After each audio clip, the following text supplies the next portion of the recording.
Hello, Assalamu alaikum. This is Saleh Mumtaz Yusuf from ICE Pakistan, and welcome to another session of Talk It Out. Today, we have a very special guest with us, Professor Sarah Williams. She's the Pro Vice Chancellor and the external collaborator for BNU, Buckinghamshire New University. And we would be discussing a few very important topics revolving around women leadership and how women have shaped the futures when it comes to education and the corporate sector. Welcome, Sarah. Thank you very much, Sally.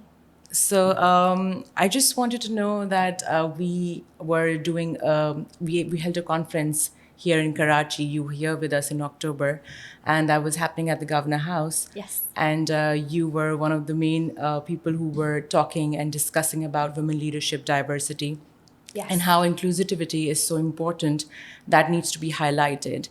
So, would you like to share your experience about how it really was and how that would help change a lot of lives, especially when it comes to females and breaking the glass ceiling? Yeah, absolutely. So my research has evolved over time into researching the lived experiences of women. And it started off looking at lived experiences of women, particularly in public relations and communications contexts. But I'm increasingly just interested in the lived experiences of women in all kinds of different commercial and entrepreneurial settings. So as part of my last visit 6 months ago to Pakistan, you're right, we launched my book, Women's Work in Public Relations, here in Sindh. I think one of the things that I found most valuable about that experience was not the presentation itself, although it was wonderful to be able to present it to such a large audience, but it was the conversations I had with young women afterwards. And indeed with some very successful women who joined me on the platform, was that we all share a very similar experience in terms of our confidence in being women in workplaces, our desires, our ambitions. Women carry with them enormous ambition, enormous talent, and we struggle sometimes to realise those ambitions. And it's not through lack of ability. It's not through lack of talent, it's through lack of opportunity. So talking to some of those women and hopefully helping them to see their own value and give them some confidence was a fantastic experience. So I really enjoyed launching my book here in Karachi. It was honestly an honour.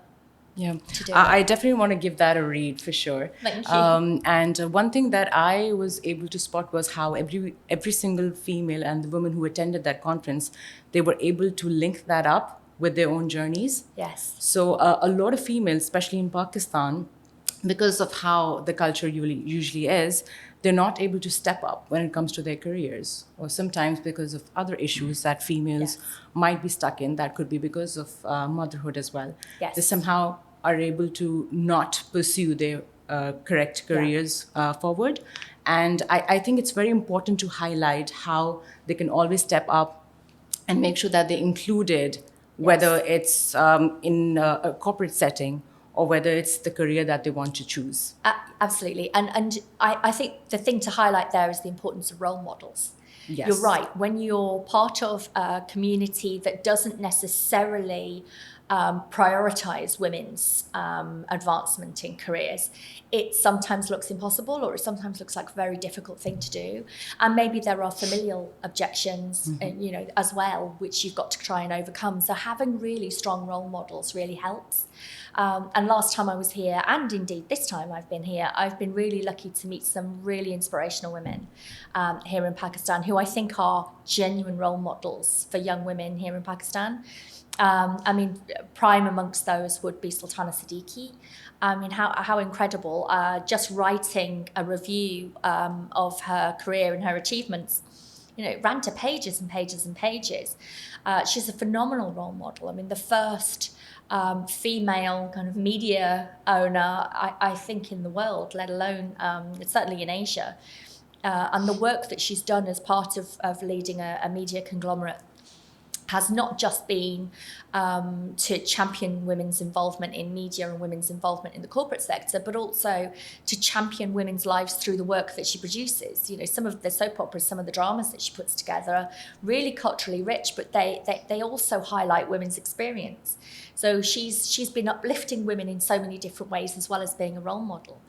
And of course, all of the work that she does with young girls' education and all the support that she has through her philanthropy. So she's a phenomenal role model for young women. And to have achieved all of that when she had 2 small children herself as well was amazing. So she was a fantastic role model. You also have role models like Apa Musarat Misbah. I mean, she is, I think, one of the most dignified and humble women I've ever met in my life. Honestly, I'm totally in awe of her. She's phenomenal, and the work that she's done through her chain of beauty salons, and in particular the work that she's done with burns victims, is really inspirational. And the humanity that she's shown, I think, is inspirational for young women, because it shows that you can follow your dreams, you can have a career in something, but you don't need to lose your humanity. You can still retain your femininity, your essential female attributes, whilst still forging a really successful career. So alongside her very successful salon business, she's also got a very strong charitable arm. And her charitable works now, I think, surpass even the commercial aspect of what she does. And in that way, she's been able to stay true to herself. And is genuinely a real role model for young people absolutely everywhere. And young people, I'm saying deliberately, because it's not just young women. I think there's a lot about her journey that's inspirational for young men as well. Because a lot of those issues that you just recently discussed when it comes to Sultana Siddiqui Saiba and also Apa Musarat Misbah, they've basically been highlighting a lot of issues that females have faced in our society. Yes. And that is something that has not been catered to. Yes. So first, addressing that issue and creating that awareness is very important, so that others also know that this is something that needs to be discussed and something that needs to be resolved in the society.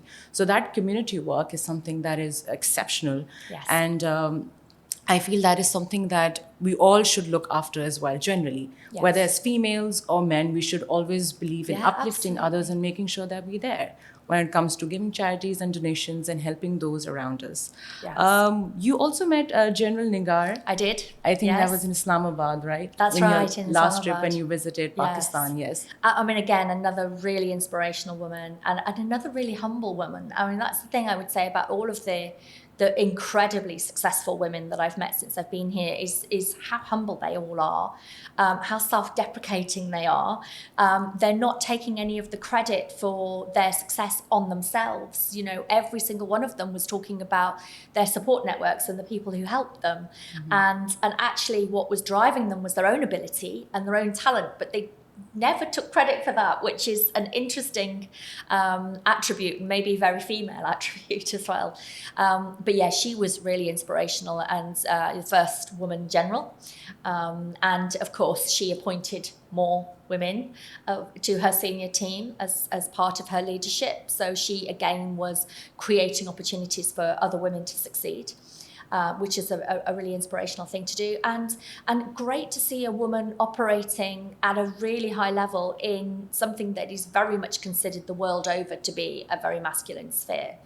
And she was able to really dominate in her field without actually compromising who she was, without compromising her essential characteristics as a woman, which I think for me is the most standout characteristic of meeting General Nagar. She was a really very intelligent, very thoughtful, very considered woman. And it was honestly a pleasure to spend time in her company.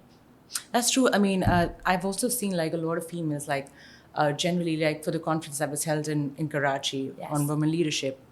I saw there were a lot of females who came up to me and they really appreciated the fact that this was being highlighted. And now, like I've seen, like over the decade, I've seen there are a lot of females who are basically trying to get into those sectors which were previously being dominated by males. Yes. When it comes to media, when it comes to the corporate. and they're kind of breaking the glass ceiling now, which is That's good. right. It's great. And it's also good that there's some males also who have been really appreciating the work of females around us. Yes. So when it comes to different industries, whether it's food, whether it's clothing, like in Pakistan generally, the fashion and the media industry is kind of booming. Yes. And when it comes to Especially in Karachi. Yes, definitely. So, I've seen like a lot of females, they're doing a really good job with that. And they're able to create that space where they feel safe and where they're able to showcase their talent and their creativity. And are also able to provide a lot of employment opportunities for other females as well. Absolutely. Yeah, absolutely. And it's interesting that you say it's not about people pulling the ladder up behind them. It's about people creating opportunities for other women.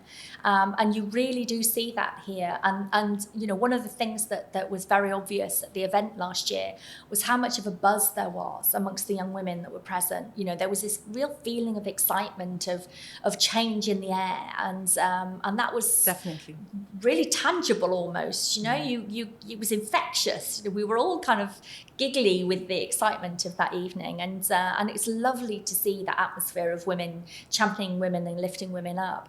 But I would also say one of the things that was consistent across all three of the inspirational women that I spoke to was all of them highlighted the role of men in their lives and how the men in their lives championed them, their fathers, their husbands. Particularly General Nagar talked about her husband and how instrumental he was, and Abba Misbah and Abba Sultana talked about their fathers and how instrumental their fathers were in giving them the impetus that they needed to get started and almost sort of say, well, why aren't you doing this?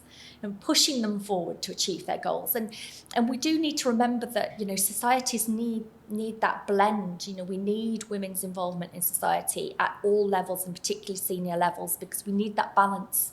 We need the balance of talents. And societies thrive when women have senior opportunities and good opportunities to contribute. And it's great that all of those women were able to recognise the role that male role models and male allies can play in helping women to achieve their potential. It's very important for us to have that support system around us, whether it comes to our the males in the family, your father figure. Like for me as well, my dad is my role model, and I always look up to him, and it's very important. So he always supports me with everything that I do. Fathers and daughters, though, right? I know. Yeah. I feel the same about my That's dad. A different kind of connection overall, yeah. Okay, so let's just discuss about your time in Karachi this year. Yes. How was that for you? Was it exciting? And you did attend one event in Karachi yesterday as well. That's right, I did. Yeah. Yes. It's always exciting. Coming to Karachi is always exciting. I mean, coming to Pakistan is always exciting, but Karachi has a different energy. It's a very high energy city. Definitely, yes. Yeah. It's very high tempo. There's always something going on. Being a Karachiite myself, yes, I would say that. It's a 24-hour city, I would say. There's always something going on any time of the day and night. We had an event last night at the British High Commission where we were talking about the value and power of education. And do you know what was great? Again, the audience largely female. So that was really, really interesting to see. Again, education is one of those spheres that women tend to dominate, but it was really, really good to see. The event itself was fantastic. So we were able to talk about the value of postgraduate teacher education. And in particular, we wanted to highlight the need for teacher education. I think sometimes people think if they have a subject specialism, if they have a PhD, okay, I can go and teach it now. But actually teaching is a really specialist skill. And so we were able to talk about some of the pedagogy that goes into an effective teaching and really highlight the need for that and the need for reflective critical practice. So it was a great evening. We had lots of discussion, we had lots of participation, and we were able to make a fantastic announcement about Sultana Siddiqui, which I'm really pleased and proud about, which is that my university in the UK, Buckinghamshire New University, has conferred an honorary doctorate on Sultana. So she was at the event last night, and we were able to let the audience know that she'll be honoured at a ceremony in the UK on the 1st of August. So that was a really lovely thing to do, to be able to share that with the audience and to be able to honour Sultana actually to her face in front of her family and friends as well, which was great. So we had a great evening, lovely premises, really gorgeous gardens. So we're in a lovely setting for it as well. Okay, that's great. So talking about the same certification launch that we did yesterday at the British High Commission, I just want to know, like, how would that help teachers and mainly like educators in our industry? I do know for a fact that this is something which is female dominated. It is. It is, but now I've seen a lot of people now, they do it as something like a side hustle. Like in my Right. experience, like Yeah. I've been teaching for the last 7, 8 years as well myself. Yes. But I feel like that is something that would really upskill myself when it comes to me teaching in classrooms. Yes. And making sure that I have enough strategies and skills to make sure that the atmosphere and everything gets better. Yes. Definitely when it comes to, you building careers for the youth in Pakistan as well. So I did have a lot of females and I did have a lot of people who would come up to me and they'll ask me what exactly this certification is about and how it's Okay. going to be beneficial. So maybe a bit more detail about the certification of how this would help professionals. Yes. And what exactly can they unlock when it comes to their opportunities Yeah. So I in mean, the field of academia and education. it's enormously powerful. It professionalizes teaching essentially, and it stops it from being I've got some knowledge I'm conveying to you, and it turns it into an active process. So the teacher becomes the facilitator for the student's own learning. So one of the things that we know about learning is that it's an active process. And we know that if you sit students in rows and we ask them to memorize things by rote, they might memorize things, but they might not know why they've memorized them. So the conceptual thinking, yeah, exactly. Yeah, and the critical thinking. So what professional teacher education does is it gives you the tools and the techniques that you need to be able to identify individual student needs. So you can see where a student might need a little bit of extra support in one area, where you've got another student who's maybe racing ahead and needs a bit of stretch. So it gives you the tools and techniques that you need to be able to read your students, to be able to flex your delivery to the students, to be able to engage your students in different types of delivery, to be able to help your students to apply their learning. So, really the bit that where learning gets embedded in your brain, where actually you're no longer learning, but you just do these things and you don't know why you're doing them. That tipping point, that comes from being able to practice. And it's not just from learning the theory. We've all learned theory, and I'm sure we've probably forgotten most of it. Yeah, and it's kind of true. Like I've in my teaching career as well, I've seen that there are a lot of students who might have a different approach when it comes to understanding or grasping concepts in Yes. class. So something that would make sense when I would teach them, but on the other side, they might not understand the other Yes. people or the other teacher's methodology. So, everyone has a different methodology when it comes to Absolutely, yeah. teaching and different And we approaches when should. it comes to classroom environment, Yes. right? So I think that is also something very important that you might be a really good generally like a really good person when it comes to understanding concepts, but you might not be so good at teaching that particular thing, or maybe Yes. the strategy or the tools or the techniques that you're using might not be able to make the audience understand. No, and also it might vary depending on the type of audience that you've Yes. got. One audience might really appreciate your teaching style and they might totally understand what you're saying, whereas another audience could be completely lost. So it's having that reflexive ability to read the audience and know when to change your style and when to change your techniques. And that's something teacher education gives you. For a start, it gives you a range of tools you can deploy in different settings. It gives you the ability to read the room, and it gives you the ability to flex your style according to the students that you have in front of you. The way you might teach, mathematical theory to a group of postgraduate learners would be very different to the way you would teach a first year class at undergraduate level. So being able to flex to the students in the room is really important, and just having the academic qualification doesn't necessarily give you the skills that you need to break that down effectively.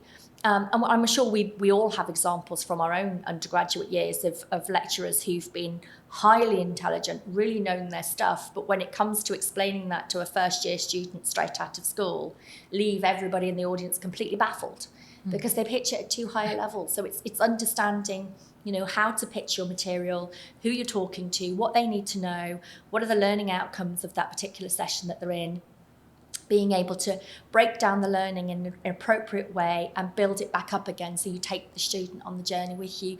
All of these things are skills that you learn through teacher education. They're not skills that you're just necessarily born with. So teacher education is absolutely vital if you're going to create learning in students that sticks, learning that stays with the student, that's that gives the student the ability to go out and apply what you've taught them. And gives the student the ability to think for themselves. And I think that's the absolutely crucial bit. We can all talk at people. Sorry, I know I'm doing that now. But we can all talk at people for hours. But knowing that they've understood what you're saying is something different. Yeah, true. In fact, I do know a lot of people who are into the corporate sector, and teaching would be their side hustle or something that they enjoy doing. So they would generally be they'll be more specific and more relevant to the teachers who are academically more qualified than those. Yes. Because they're able to link those theories with what they have learned in the industry practically. Yes. And that is very important. And that's how students are able to relate more to the ones who have actually worked in the same industry. Yeah. So I think apart from having academic qualifications, yes, it's very important to have those skills and techniques to teach in the classrooms, and also to have that experience of working in that industry before you're able to kickstart the youth's journey as well through education. Yeah, absolutely. I mean, the key word there is relatable, isn't it? Making it relatable to the students. And that was my own journey. I worked in industry for 10 years before I went into academia. So I started off teaching the thing that I'd been practicing for 10 years. And you're right, it absolutely gave me the ability to say, okay, here's the theory, but this is what we did in practice. So on this campaign, I came from a communications, public relations, marketing background. And I was able to sort of say, okay, well, here's the theory of communication, but this is what we actually did in practice. So here's a campaign we ran. We constructed the campaign in this way. This was the impact of the campaign. This is what it looked like. And so the students were able to immediately connect the theory to the practice. And straight away, you can see light bulbs flashing all across the room because they now, oh, okay, I get it. They're able to relate to whatever you've... They're able to relate, yeah. Okay, thank you so much, Sarah, for your time and sharing Pleasure. your insights and your journey in Pakistan. It was lovely having you over, and we look forward to having more collaborations and more podcast sessions with you in the future whenever you visit Pakistan next. Thank you, so Stella. much. It's lovely talking to you. Thank you.